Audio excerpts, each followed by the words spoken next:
Hello viewers I hope आपण समस्त मैंने बहुत भलरे थे welcome to another new vlog in India मो पुओ मो बाबा पाखे सब किसी माने मैथ्स शिखु स्केल रे ट्रेसिंग शिखौचंते गोटे क्यूबिकल बॉक्स रो ఇప్పుడు ఇప్పుడు ఏం చేస్తావు 5 6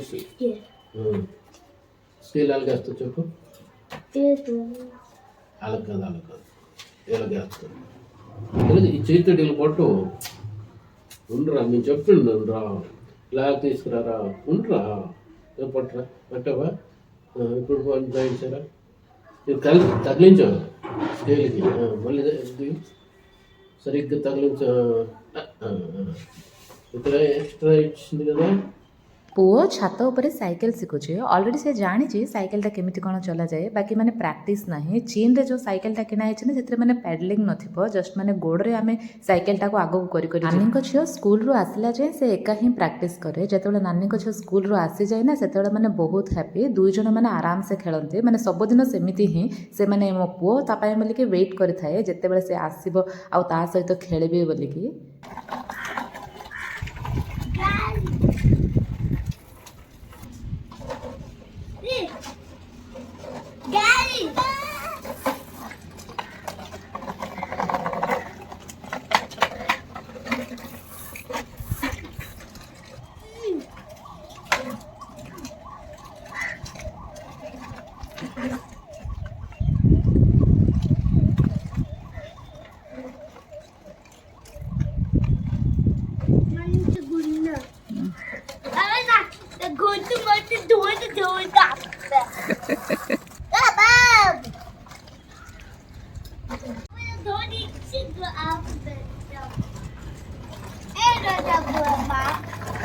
स्पीड को तकतंद्रा आफ्टरनून स्कूल रू आसला परे मो नानी को झियो आ मो पुओ टिके समय बाहर बुलिबा को पळे जांती मो पुओ माने जेतेबेले भी गाड़ी रे बसे ना से आगरे ही बसी पड़े अरे बसिले ना दुईटा पिला को चलेबाटा बहुत कष्ट कारण एमाने ना ठीक से बसिबेनी सेति पय बोली मो पुओ को मझिरे बसा हला तापर झियोटा बसला झियो आ नानी सब पळे माने स्कूटी रे बसी के से माने स्कूल पळे जांती आ माने बाहर बुला बुली भी भलो से करंती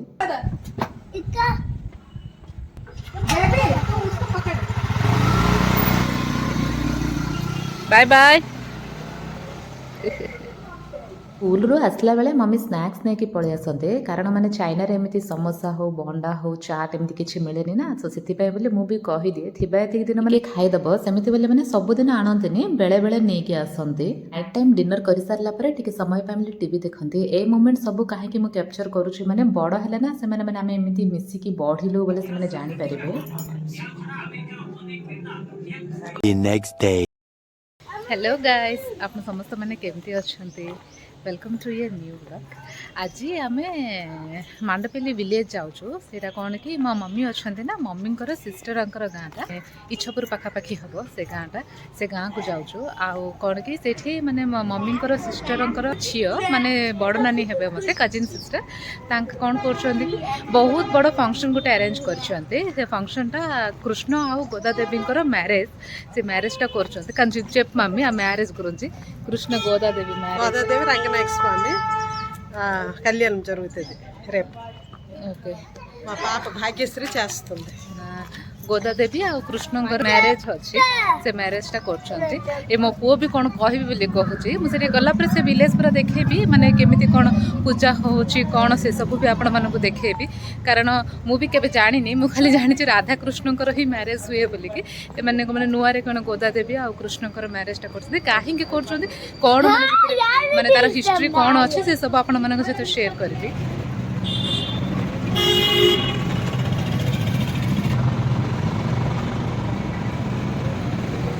टीका बस रे इच्छापुर बाहरी पड़लु एटा माने स्टार्ट हैला पारलाखेमुनी रे गोटे रे आ इच्छापुर आमे पहुंची गलु 3टा रे मो हस्बैंड को कहले भी से विश्वास करू नाहंती सब बेले कहंती कि पारलाखेमुनीटा बहुत दूर बोली कि कहंती बाकी माने बहुत दूर नुह एटा होचे माने पलासा रे माने से मेन बस स्टैंड अछि ना से बस स्टैंड पाखरे बोली टिके समय गाड़ीटा रखे तापर माने सेइठो आउ थरे गाड़ीटा बाहरी गेला एक्चुअली माने बरमपुर आमे जाऊ 3 घंटा रे तो सेते बेले हैला इच्छापुरटा 2 घंटा तो सेदिन माने ट्रैवल कला परे मो हस्बैंड को कहली कि माने देखो ଦେଖନ୍ତୁ ଟାଇମ୍ ସେଠି ଷ୍ଟାର୍ଟ ହେଲୁ 1ଟାରେ ଆଉ ସେଠି ମାନେ ଇଚ୍ଛାପୁର ପହଞ୍ଚିଲୁ 3ଟାରେ। ଆକ୍ଚୁଆଲି ନା ଇଚ୍ଛାପୁରରୁ ଆଉ ଟିକେ ଦୂର ହେବ ମୋ ମାଉସୀଙ୍କ ଗାଁଟେ, ସେଇଟା ମାନେ ମାଣ୍ଡପଲ୍ଲୀ ଭିଲେଜ୍। ତ ସେଇଠୁ ମାନେ ଇଚ୍ଛାପୁର ମେନ୍ ବସ୍ ଷ୍ଟାଣ୍ଡରୁ ଆମକୁ ଅଟୋ ନେବାକୁ ପଡ଼ିବ। ଅଟୋରେ ଆମେ ମାନେ ଏଇଠି ଗୋଟେ ରେଲୱେ ଟ୍ରାକ୍ ଆସିବ, ସେ ରେଲୱେ ଟ୍ରାକ୍ କ୍ରସ୍ କରିକି ଭିତରକୁ ଯିବାକୁ ପଡ଼ିବ। ଆଉ ରାସ୍ତାରେ ନା ଆଉ ଗୋଟେ ମାଉସୀ ବି ଆସିଥିଲେ, ସେ ତାଳଚେରରୁ ଆସିଥିଲେ। ଏଇଟା ହେଉଛି ଆଉ ଗୋଟେ ବଡ଼ ନାନୀଙ୍କ ଘର। ତ ମାନେ ତାଙ୍କ ଘର ଏତେ ବଡ଼ ଯେ ମାନେ ବାହାରୁ ମମି କହୁଛନ୍ତି କି ଫଟୋ କାଢ଼େ ଭିଡ଼ିଓ କାଢ଼େ, କାରଣ ଏତେ ବଡ଼ ଘରଟା କେହି କେବେ ଦେଖିନଥିବେ। ଫାର୍ଷ୍ଟ ଫ୍ଲୋର୍ଟା ସେମାନେ ମାନେ ଭଡ଼ାକୁ ଦେଇ ଦେଇଛନ୍ତି, ସେମାନେ ରହୁଛନ୍ତି 2nd ଫ୍ଲୋର୍ରେ। ଆଉ ଏଇଟା ହେଉଛି ତା ନାନୀଙ୍କର ପୁଅ ଆଉ ଗୋଟେ ଝିଅ ବି ଅଛି। ଆଉ ଘର ନା ବହୁତ ସୁନ୍ଦର ଭାବରେ ସଜେଇଛନ୍ତି, ମାନେ ମୋତେ ବହୁତ ପସନ୍ଦ ଆସିଲା। ମାଣ୍ଡପଲ୍ଲୀ ଭିଲେଜରେ ମାଉସୀଙ୍କ ଝିଅ ପୂଜା ଅର୍ଗାନାଇଜ କରୁଛନ୍ତି ବୋଲି କହିଲି ନା, ସେ ନାନୀ ନୁହଁ, ଏଇଟା ଆଉ ଗୋଟେ ମାନେ ବଡ଼ ମା ଝିଅଙ୍କର ଘରକୁ ଆସିଛୁ। ମୋତେ ବି ସେ ବଡ଼ ନାନୀ ହେବେ। ଆକ୍ଚୁଆଲି ମାନେ ମାଣ୍ଡପଲ୍ଲୀ ଭିଲେଜ ହିଁ ଯିବା କଥା, ବାକି ମମି କ'ଣ କହିଲେ କି ମାନେ ଯେହେତୁ ଫଙ୍କସନ୍ ଅଛି ବହୁତ କୁଣିଆ ଆସିଥିବେ, ତ ନାଇଟ୍ ଏଇଠି ଷ୍ଟେ କରିଦେବା, ପରେ ମାନେ ନେକ୍ସଟ ଡେ ମର୍ଣ୍ଣିଂ ଡାଇରେକ୍ଟ ପୂଜାକୁ ବାହାରି ପଡ଼ିବା। କାରଣ ଏମାନେ ବି ଆସିବେ, ମାନେ ଏଇଠି ଯେଉଁମାନେ ବଡ଼ ଅପା ଅଛନ୍ତି ତାଙ୍କ ଝିଅ ପୁଅ ସମସ୍ତେ ଆସିବେ। ତ ସେଥିପାଇଁ ବୋଲି ମମି ଏଇଠି ଷ୍ଟେ କରିବା ପାଇଁ କହିଲେ। ମମିକୁ ମାନେ ଘରଟା ଏତେ ପସନ୍ଦ ଆସିଲା, ମାନେ ବାର ମାନେ ଫଟୋ ଭିଡ଼ିଓ ସବୁ କାଢ଼ିବା ପାଇଁ ବୋଲି କହୁଛନ୍ତି। ସେଇଠୁ ନା ନାନୀଙ୍କର ନିଜର କାର୍ ଅଛି, ତ ନିଜ କାର୍ରେ ନାନୀ ଆମକୁ ଭିଲେଜରେ ଡ୍ରପ୍ କରିଦେଇଥିଲେ। ମୁଁ ମାନେ ପ୍ରିଭିୟସ୍ ଭିଡ଼ିଓଟା ରଖିଥିଲି ନା ଆନବରମ ଆମେ ଯାଇଥିଲୁ ବୋଲି। ଆନବରମରୁ ଆସିଲା ପରେ ମୋ ହଜବେଣ୍ଡ ବହୁତ ଶିଖ ହେଇଗଲେ, ମାନେ ସେଠି ମାନେ ବାହାରେ ଏଇଠି ଖାଇବା କି ମାନେ ଆଟଲିଷ୍ଟ ମାନେ ଏଠି ଆମକୁ ଘର ଖାଇବା ବି ପଡ଼ୁନି, ମାନେ ଘରେ ଯେଉଁ ମାନେ ସ୍ପାଇସେସ୍ ୟୁଜ୍ କରୁଛନ୍ତି ନା, ସେ ସ୍ପାଇସେସ୍ ଗୁଡ଼ା ବିଲକୁଲ ପଡ଼ୁନି। ତ ସେଥିପାଇଁ ବୋଲି ମାନେ ଦେହ ଖରାପ ହେଇଯାଇଥିଲା। ମୋ ହଜବେଣ୍ଡଙ୍କର ଫାଷ୍ଟ ଦେହ ଖରାପ ହେଇଗଲା, ତାପରେ ମୋର ଆଉ ମୋ ପୁଅର ବି ଦେହ ଖରାପ ହେଇଗଲା। ୱିକ୍ ପାଇଁ ବୋଲି 3 ଜଣ ବହୁତ ମାନେ ସିରିୟସଲି ହିଁ ସିକ୍ ହେଇଗଲୁ। ଆକ୍ଚୁଆଲି ପ୍ରୋବ୍ଲେମ୍ କ'ଣ କି ମାନେ କ୍ଲାଇମେଟିକ୍ ଚେଞ୍ଜ। ଫାର୍ଷ୍ଟରେ ତ ମାନେ ସେଠି ବହୁତ ଥଣ୍ଡା, ଏଠିକି ଆସିଲା ପରେ ମାନେ ବହୁତ ଗରମ, ମାନେ ସେଇଠୁ ଥଣ୍ଡା କମ୍ପେୟାର କଲେ ତ ଏଠି ମାନେ ବହୁତ ଗରମ ହିଁ।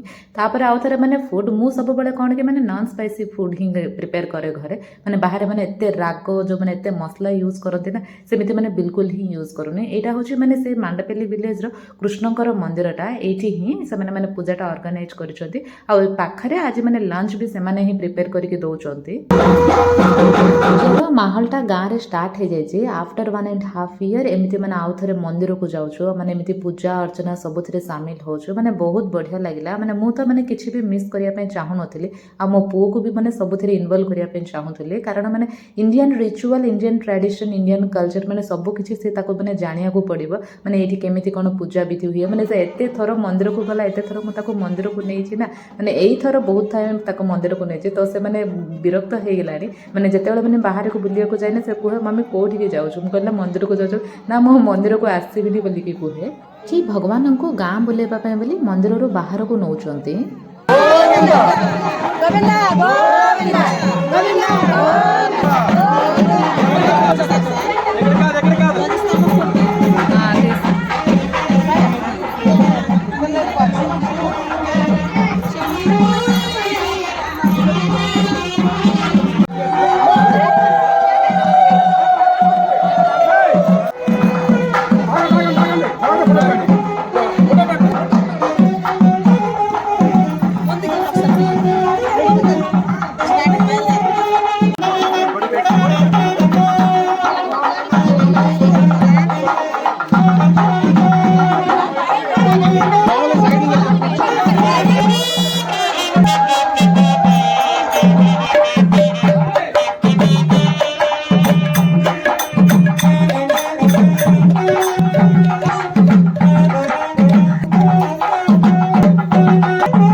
ଇଏ ହେଉଛନ୍ତି ମୋ ମାଉସୀ, ମୋ ମମିଙ୍କର ତଳ ଭଉଣୀ, ଯାହାଙ୍କର ଝିଅ ଆଜି ମାନେ ପୂଜାଟା ଅର୍ଗାନାଇଜ କରୁଛନ୍ତି।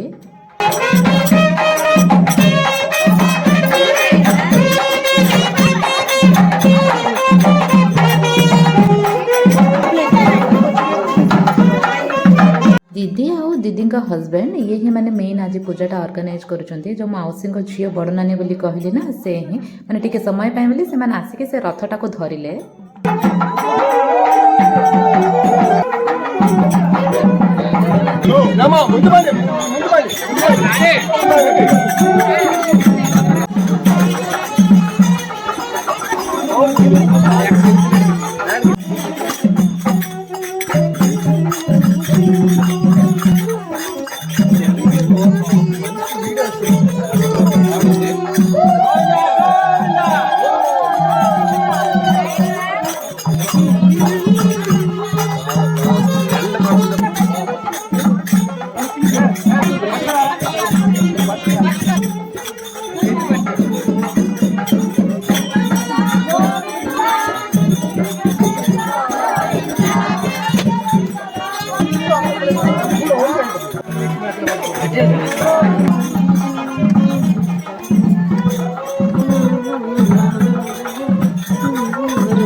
ରଥଟେ ଗାଁ ପୁରା ବୁଲେଇବାକୁ ନେଇଗଲେ ମୁଁ ହେଲେ ଗୋଟେ ସାହି ହିଁ ବୁଲିଲି ଆଉ ମାନେ ତାପରେ ଆଉ ଆଗକୁ ଗଲେନି କାରଣ ମାନେ ଏତେ ଖରା ହଉଥିଲା ନା ଆଉ ସେଇଦିନ ବି ମାନେ ରିଟର୍ନ ହେବାର ଥିଲା ତ ସେଥିପାଇଁ ବୋଲି ଗୋଟେ ସାହି ବୁଲିକି ରହିଗଲେ ସେମାନେ ଗାଁ ପୁରା ବୁଲିକି ମନ୍ଦିର ପାଖକୁ ପଳେଇ ଆସିଲେ। ଏବେ ଏଇଠି କଣ କି ମାନେ ମନ୍ଦିରରେ ମାନେ ଭଗବାନଙ୍କର କଲ୍ୟାଣ ହବ ମାନେ ରଙ୍ଗନାଥ ସ୍ୱାମୀ ଆଉ ଗୋଦା ଦେବୀଙ୍କର ବାହାଘର ହେବ। ମାନେ ଏଇ ବାହାଘର ଆପଣ ଯଦି ଦେଖୁଛନ୍ତି ତାହେଲେ ତେଲୁଗୁ ମାନଙ୍କର ଟ୍ରାଡିସନାଲ ବାହାଘର ଯେମିତି ହୁଏ ନା ପୁରା ମାନେ ସେମିତି ହିଁ ମାନେ ତେଲୁଗୁ ମାନଙ୍କର ମାନେ ଷ୍ଟାର୍ଟିଂରେ ଯେମିତି ମାନେ ଜିଲକାର ବେଲମ ମାନେ ମଥା ଉପରେ ରଖନ୍ତି ଆଉ ଲାଷ୍ଟରେ ଯେମିତି ମାନେ ସମସ୍ତେ କେତେ କଣ ମାନେ ପଇସାଟା ଦିଅନ୍ତି ଯେମିତି ମାନେ ଝିଅ ଘରରୁ ଲାଷ୍ଟରେ ମାନେ ଶାଢୀଟା ଦିଅନ୍ତି। ଶାଢୀ ମାନଙ୍କରେ କହିଲେ ଯୋଉମାନେ ସବୁ ସାମାନ ଦିଅନ୍ତି ନା ଝିଅ ଘରରୁ ଆଉ ମାନେ ଖାଇବା ପିଠାପଣା ସବୁ କିଛି ମାନେ ପ୍ରାୟ ସେମିତି ହିଁ କରାହେଇଥିଲା।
ତେଲୁଗୁମାନଙ୍କ ବାହାଘରରେ ପୁଅ ଝିଅକୁ ପୁସ୍ତିଟା ବାନ୍ଧନ୍ତି। ପୁସ୍ତି ମାନଙ୍କରେ କହିଲେ ସେ ଯଦି ସୂତାରେ ସୁନାର ଗୋଟେ ମାନେ ଛୋଟ ମୁଦ୍ରିଟା ବାନ୍ଧନ୍ତି ଆଉ ସେଇଟା ମାନେ ସମସ୍ତଙ୍କୁ ଟଚ୍ କରିବା ପାଇଁ ବୋଲି ଦିଅନ୍ତି।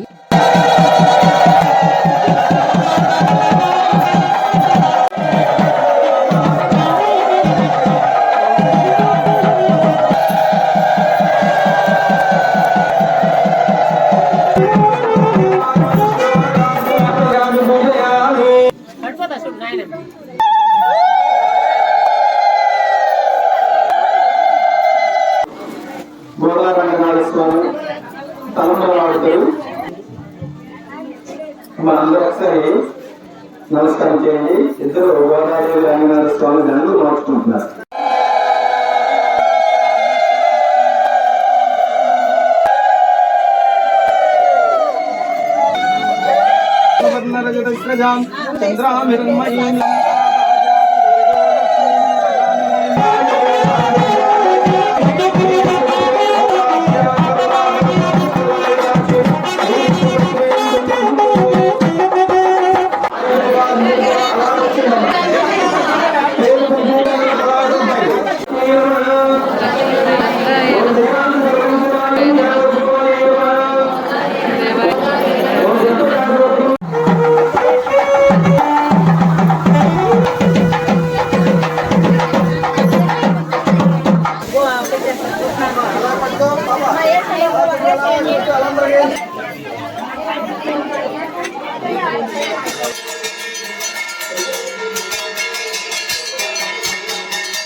అలా పైకి అందరూ తీసుకోండి.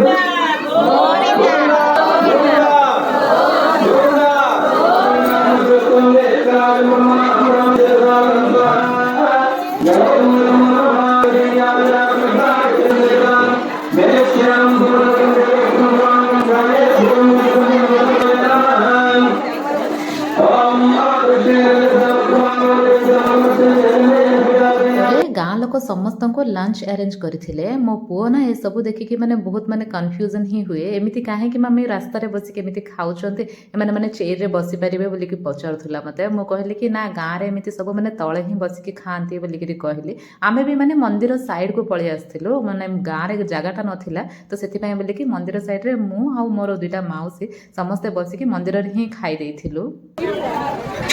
టోనీ వస్తున్నావు వెనకాల వెనకాల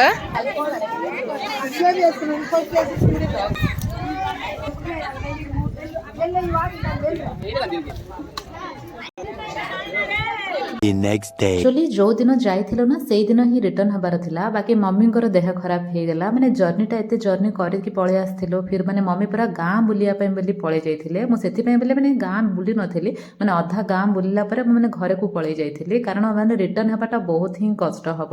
ଆଉ ମମିଙ୍କର ମାନେ ଦେହ ଖରାପ ହେଇଯାଇଥିଲା, ମାନେ ପୁରା ବାନ୍ତି ବି ହେଇଯାଇଥିଲା। ତ ସେଥିପାଇଁ ବୋଲି ନାଇଟ୍ ହିଁ ମାଉସୀଙ୍କ ଘରେ ଷ୍ଟେ କରିଦେଇକି ଆମେ ଏର୍ଲି ମର୍ଣ୍ଣିଂ ହିଁ ବାହାରି ଯାଇଥିଲୁ। ଏଇଟା ମାନେ ଡାଇରେକ୍ଟ ମାନେ ପାରଲାଖେମୁଣ୍ଡି ଯିବା ବସ୍ଟା, ଏଇ ବସ୍ରେ ଆମେ ବାହାରି ଯାଇଥିଲୁ। ବସ୍ରେ ସେ ଓଲ୍ଡ ମ୍ୟାନ୍କୁ ଦେଖିକି ମୋ ପୁଅ ମୋତେ କ୍ୱେଶ୍ଚିନ୍ କରୁଛି, ମମି ସେ ଓଲ୍ଡ ମ୍ୟାନ୍ କାହିଁକି ଏମିତି ସମସ୍ତଙ୍କୁ ଟଙ୍କା ମାଗୁଛନ୍ତି ବୋଲି। ସବୁଥିକୁ ମୁଁ ତାକୁ ଗୋଟେ ହିଁ ଆନ୍ସର ଦିଏ କି ମାନେ ପଢ଼ିବାକୁ ପଡ଼ିବ, ମାନେ ଭଲସେ ପଢ଼ିଲେ ଭଲସେ ଜବ୍ କରିବୁ, ଭଲସେ ତୋ ପାଖରେ ଟଙ୍କା ଥିବ ବୋଲି କହିବି, କାରଣ ମୋ ପୁଅ ଟିକେ ପାଠ ଛୋର। ଆଉ ଭିଡ଼ିଓଟି ବନେଇବା ପାଇଁ ବୋଲି ମୁଁ ବହୁତ ଏଫର୍ଟ କରିଛି। ଯଦି ଏ ଭିଡ଼ିଓଟା ଆପଣମାନଙ୍କୁ ପସନ୍ଦ ଆସିଲା ତାହେଲେ ଯିବା ପୂର୍ବରୁ ପ୍ଲିଜ୍ ସବସ୍କ୍ରାଇବ୍।